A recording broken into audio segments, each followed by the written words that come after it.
Hey guys! With COVID changing lives, affecting jobs, and the way we spend, I'm sure you've heard people tossing around the terms recession and depression.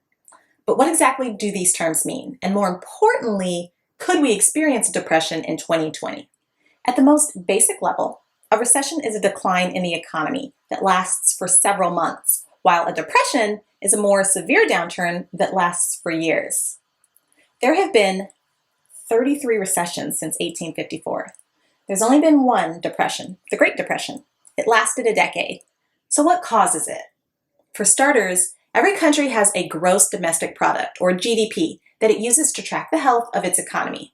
GDP is the total value of all the goods and services produced within the country in a specific period of time.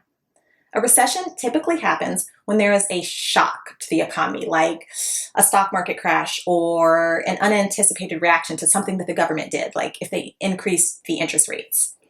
The GDP will usually slow for several quarters before it turns negative. There's also a drop in income, employment, manufacturing, and retail sales.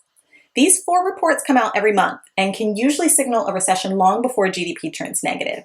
A depression is longer and more destructive than a recession. It has years instead of quarters of economic decline. For example, in the Great Depression, GDP was negative for 6 out of the 10 years. Unemployment reached 25%, international trade shrank by more than 2/3, and prices fell more than 25%. So what about now? What about 2020? Well, we did hit a recession caused by the COVID-19 pandemic.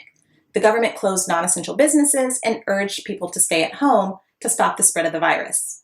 The economy declined 5% in the first quarter of 2020. By April, there were 23.1 million unemployed, sending the unemployment rate to 14.7%. However, while we did hit a recession, a depression is a lot less likely. Unlike the Great Depression, the Feds now lower interest rates at the first sign of a recession, as opposed to back then when they increased them. This makes sure that banks have plenty of capital to lend. During the Depression, there were many bank failures, and this made people rush to take their money out of the bank. Fortunately, banks have learned from those mistakes. I hope that clears up a little bit of the confusion for you guys, and if you like this video, be sure to give it a thumbs up and to subscribe. See you next time.